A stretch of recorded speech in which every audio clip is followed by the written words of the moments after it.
Why, hello there, welcome back. This is part 16 of my build log of the Trumpeter 1 to 200 scale model of the Titanic. Today's episode, I'm going to be covering something completely different to what I promised. I basically came to the conclusion that probably wasn't worthwhile starting any of the real model-y stuff until after Christmas. Unfortunately, I've just become too busy. You know how it is with Christmas, things build up and your weekends get taken up, and sadly my work has just gone absolutely mad over the last couple of weeks. My living room is now just covered in circuit diagrams and wiring diagrams that I'm reviewing, so everything's gone a bit mad really. So I just decided it would be much wiser just to wait until January in the new year when things calm down a bit before I started doing any modelling. I've done a little bit. I've attached the first layer of Scaledecks, so I will show that in this episode. But the majority of this episode is going to be taken up with the vibration analysis, and this is something that I think I mentioned it a few videos back, but I've never quite got round to doing it. So I'm going to show that today, and basically this is me investigating the vibrations and the magnitude of the vibrations that the motors create in the boat and seeing what I can do to minimise those as much as possible.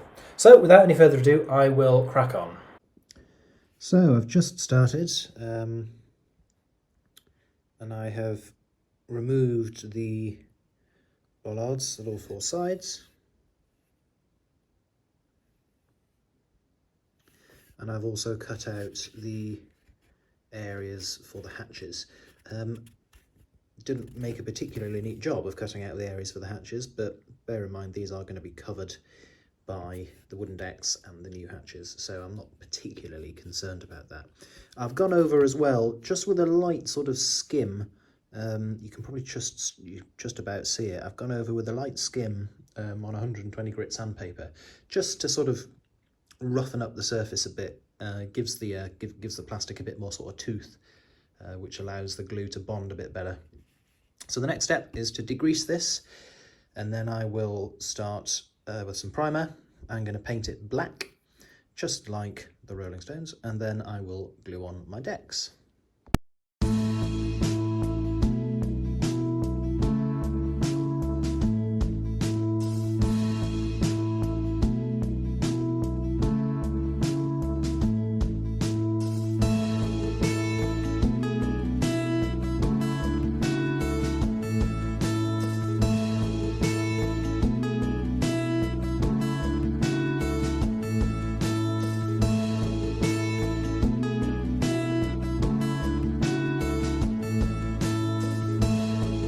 So I've done my second sprayage, here it is, and that's probably the lot for this side. I'll do the other side next, and then we'll move on to the black.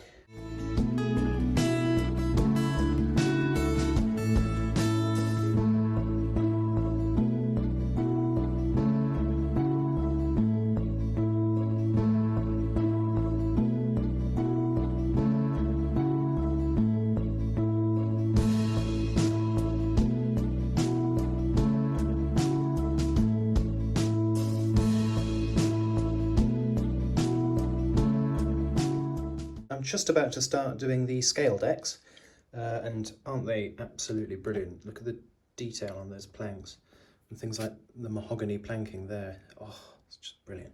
One of the things I really like about these though is that they provide you with two different options. You've got the high detail set, where most of the decking is not cut out. You haven't got cutouts of various different bits and bobs. That's what I'm going to use because I'll be using quite a lot of the KA set and that kind of stuff.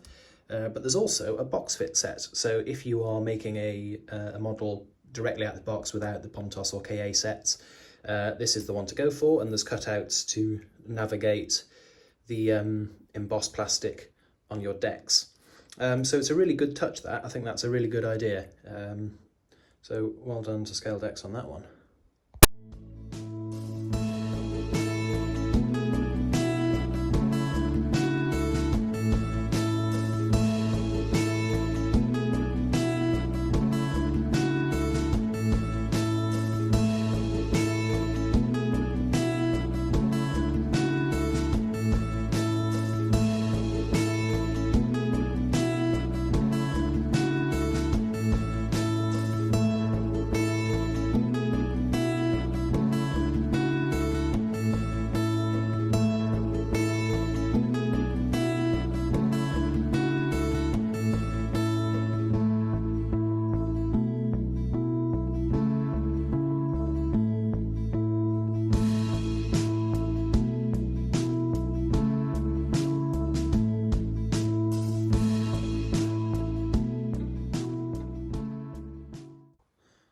So I'm just doing a wee test fit here, and as you can see, on the whole we haven't got any problems. I mean, there's not much for me to negotiate because I've cut out all of the embossed plastic.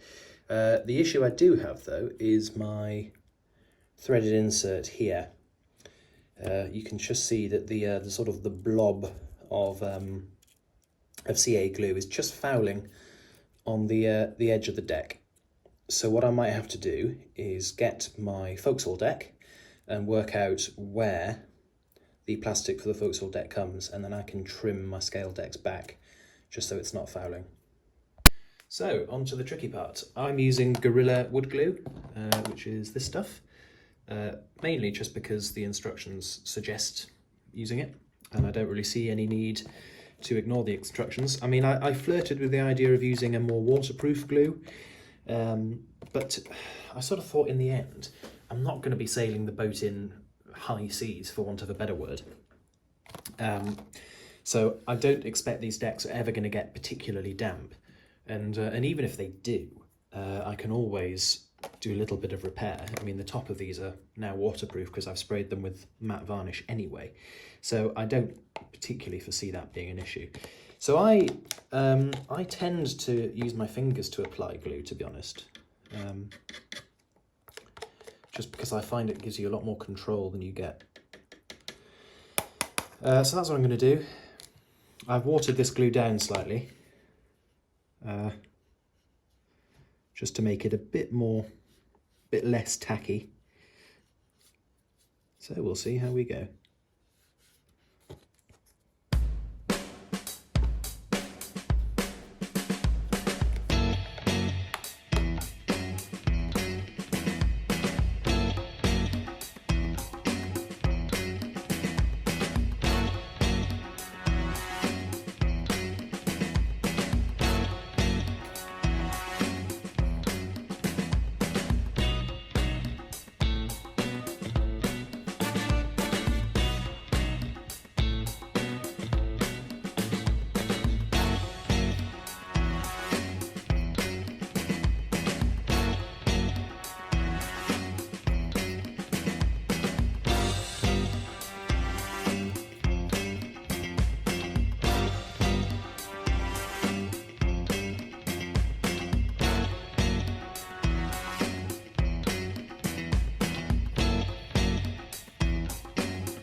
So I'm going to let that flash off for a couple of seconds.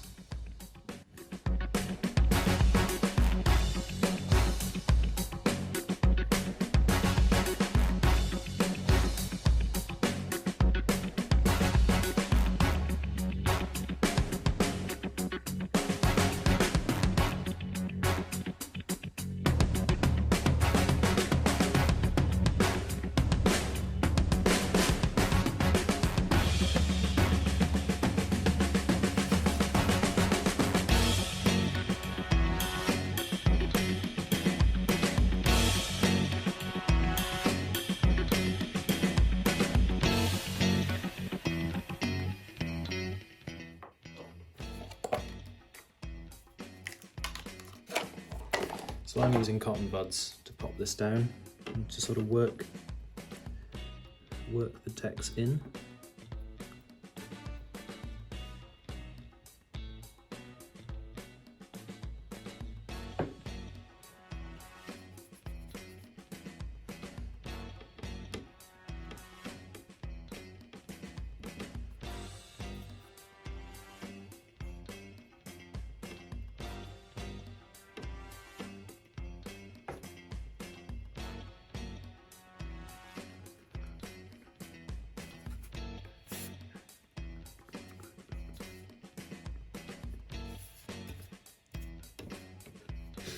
There we are at the moment. Going well so far.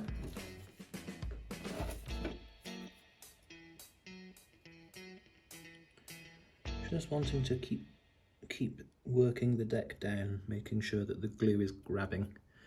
These are really nice quality bits of kit though. There's paper on the other side of these decks, which sort of serves to keep them rigid, keeps them all together, because they are remarkably thin. Got a little bubble there. But also, it just gives you a really nice surface for the glue to grab hold of.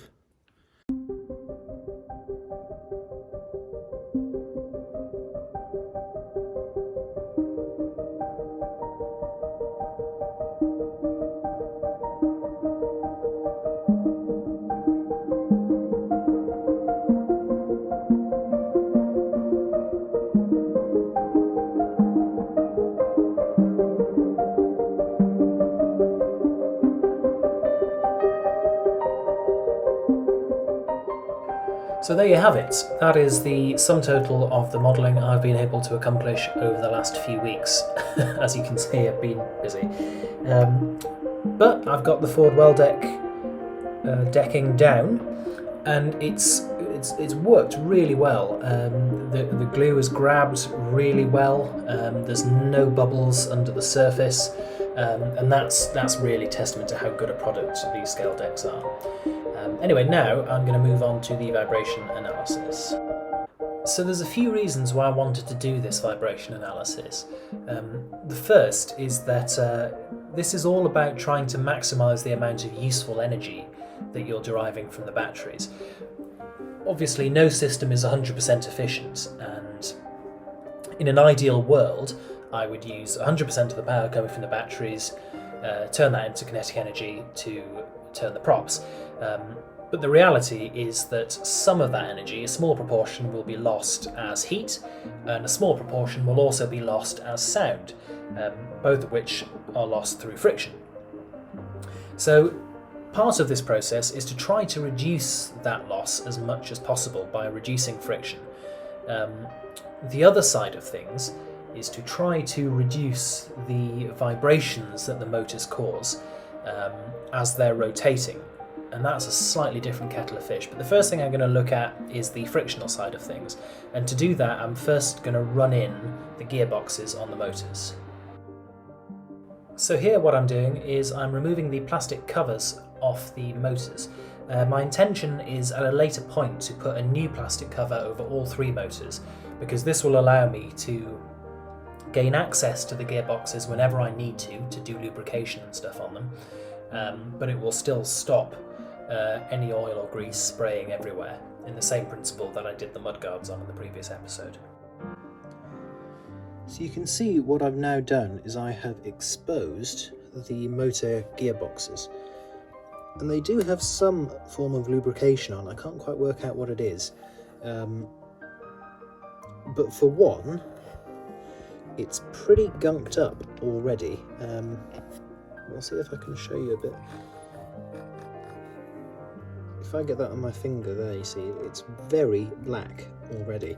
Now, that's to be expected from a new motor, because this gearbox will be sort of going through its running in process, but that's all the more reason to work out what type of oil it needs and to regularly apply it until the running in process is finished, because otherwise these are they'll run in quite well, but the problem is you'll end up with a big build-up of gunk in the gear teeth, and if you don't have enough oil to flush that stuff out, you'll end up with problems pretty quickly. So here I'm just trying to make sure that these gearboxes have been properly run in. They've not been used an awful lot. The only real time they've had any proper running was when I took the model out for a test on the water a few episodes back. And they only ran for about an hour and a half then. So they've not really had a proper run-in period. So what I'm going to do is I'm going to run these slowly in forwards for about 20 minutes, then slowly in reverse for about 20 minutes, then the same in forwards at full speed for about 20 minutes, and the same in reverse. And periodically I will flush out the gears with a silicon-based oil. And that'll keep the gears lubricated, but it'll also clean any debris that gets amassed through the running in process as we go. So I've just finished running these forwards for about, they've been going about 20 minutes. You can see that the oil is still flushing out. See can get this with a cotton bud. You can see it's still a little bit dirty and sort of almost contaminated oil at the minute, so there's still a reasonable amount of metal being ground off these gears. So we'll keep going. I'm now going to pop it into reverse, and we're going to run it backwards for about the same amount of time at the same speed. So we've been going in reverse for about 20 minutes. As you can see, the central propeller isn't turning because of the diode, and the gears now are making virtually no noise. It's very difficult to tell because there's still a reasonable amount of noise being produced, but most of this is the whine that you're getting from the motor. There is some mechanical noise, but the vast majority of that is the rotor and the commutator spinning in the actual motor themselves. The gearboxes now are making pretty much no noise. So these are about as good as I think I can get them, really. So I'm going to put them into forward now and go a bit faster for about 10 minutes. And then I'll do the same in reverse, and then we'll see where we are after that. So I'm now at a point where I want to permanently lubricate these gearboxes. I thought about doing a similar thing to the automatic oiling system, but I fear that that's going to be a bit messy in this case, because if you imagine, these props go around pretty quick, but bear in mind the gears are 6-to-1, so it means that the actual input shaft is actually spinning 6 times faster. Which means that anything light, like the machine oil I've been using to run these gears in, it's just going to get flung off. So I looked all around on the internet and I couldn't find too much information on these particular gears. So I got in touch with the original manufacturer, MFA, and they were really good. They got back to me very quickly, and they recommended a light machine oil, but they also said if you want to use something different, which might stay on the gears a bit better, you know, if you don't have the ability to re-lubricate every time you use the motor, you could try something like a very light silicone grease. So that's what I've got. Here we are. This is actually what I use for lubricating my PVC windows, but the same theory applies here. The beauty of a grease is that it's a lot thicker than an oil, so the idea of a grease is that it stays on the surface that it's going to be lubricating for longer. Now, there are some downsides to that. The main one being the beauty of oil is that it also flushes away any impurities as it lubricates. So, you know, you've got your oil circulating through, and any sort of bits of small metal or dust or whatever that gets stuck in the mechanism tend to get flushed out with the old oil. And grease doesn't do that. Grease stays put, so any dust or rubbish that you get through use stays in your lubricant. And for that reason, greases are designed to work and lubricate effectively, even when they're fairly heavily contaminated. So the idea of a grease is that it should still be able to do the job, even when it's got a reasonable amount of contamination in it. Having said that, there is a limit, and I will have to be reasonably careful about replacing the grease every so often. But I do think this is the best approach, because there are elements of things I'm going to have to do in this compartment anyway, and I don't want to have to open it up every time to re-lubricate these. But I'm not adverse to doing it maybe every 5 or 6 runs, you know, and that will allow me to replace the grease quite regularly, but not having to do it every single time. So here I have some silicone grease.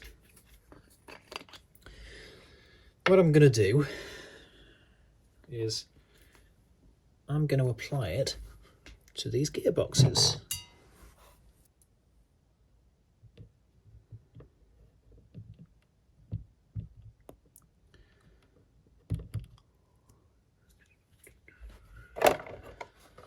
This might be easier with a cotton bud.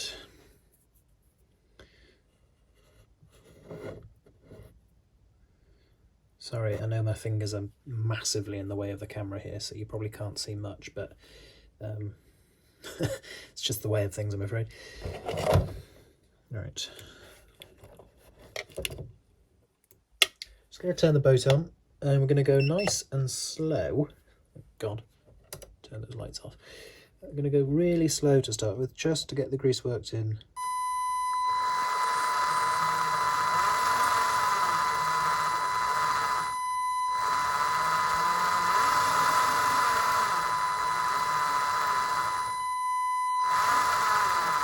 Don't really want to go any quicker than that.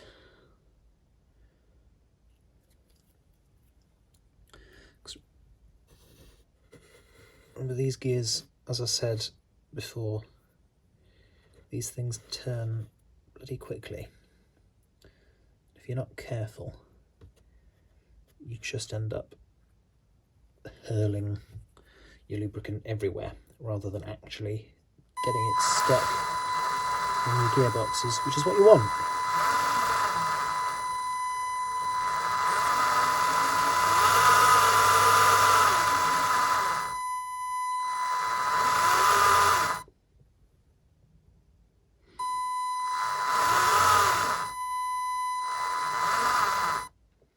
So I'll now do the same with the other two.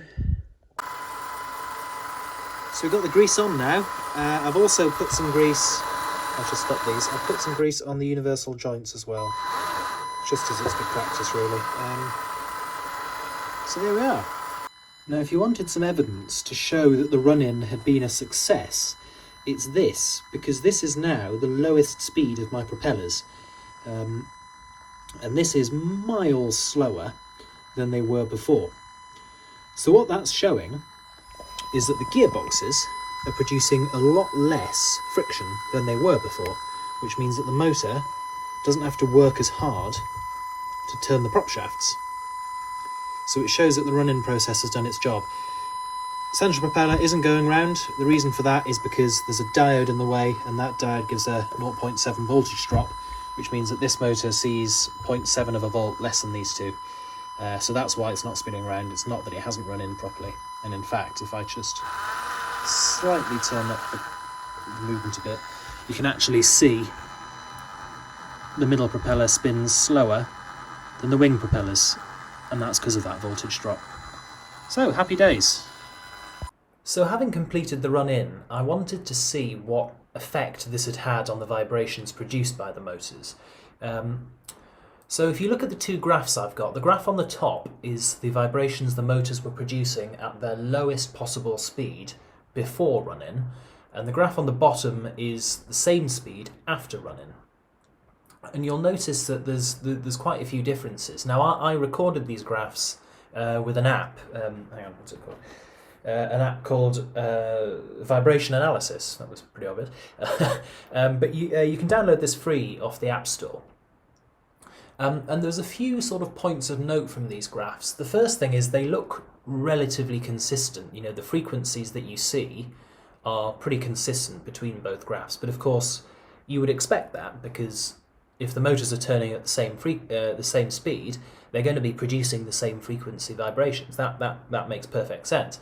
But the interesting point is that the magnitude of those vibrations decreased markedly after the run-in had been completed.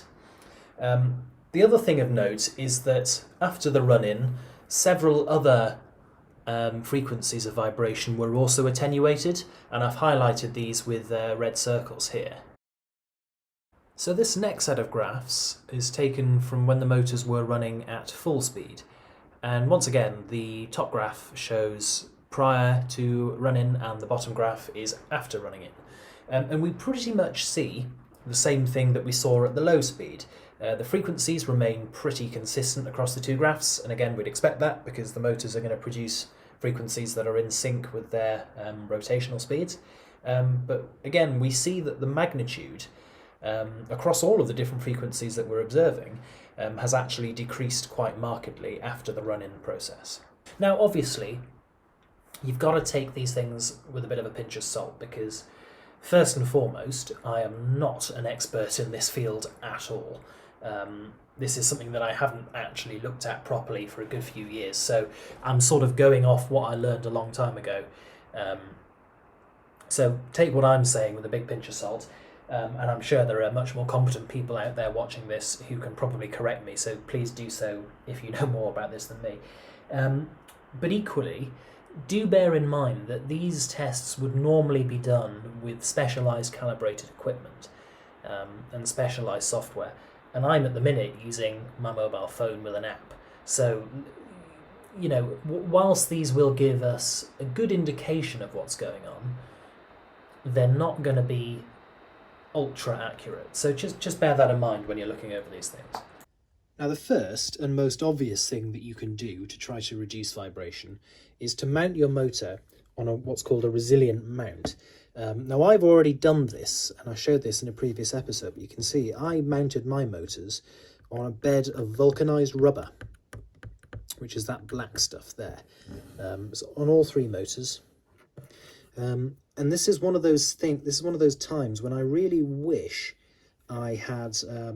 I really wish I'd done a vibration test with a motor before attaching them in on the vulcanized rubber, because I'm pretty confident that the rubber's making quite a significant improvement to the vibrations, but it's difficult to prove it without being able to actually get some evidence to show it.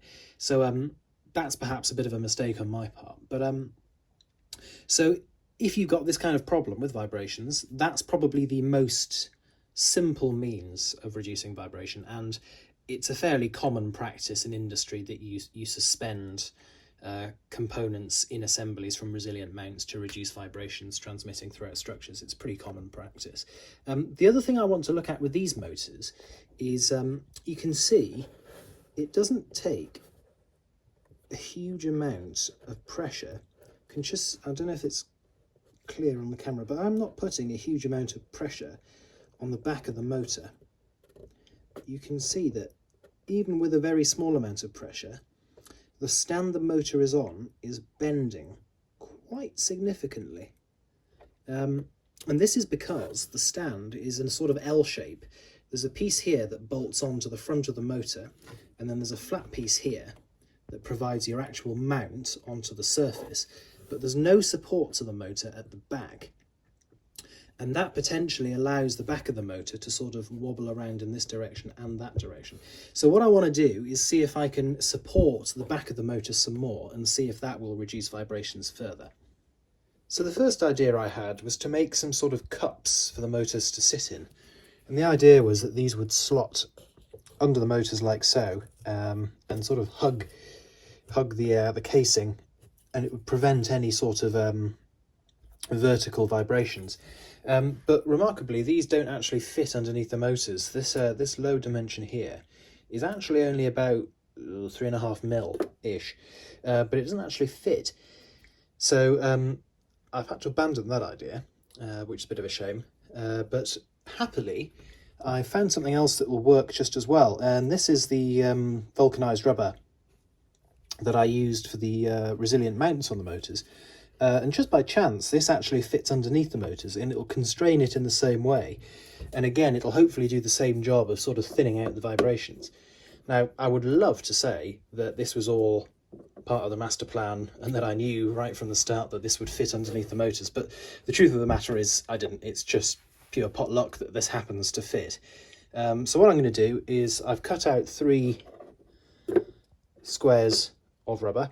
I'm going to install these underneath the motors, do some vibration analysis and see if it's had any improvement.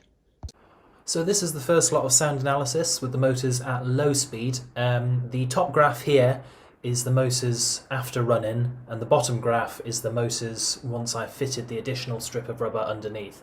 And you can see that at low speed there's not a huge amount of difference at all across the 2 graphs. And I've been thinking about this a wee bit, and to be honest, I'm not actually all that surprised, because when I think about it, I don't think the rubber will have a huge amount of impact on low frequency vibrations. These second graphs are from the motors at high speed, at full speed, and again, top graph is after the run-in, bottom graph is once the rubber strip has been fitted as well. And you see that on these graphs, there's actually quite a marked reduction once again in the amplitude of the vibrations.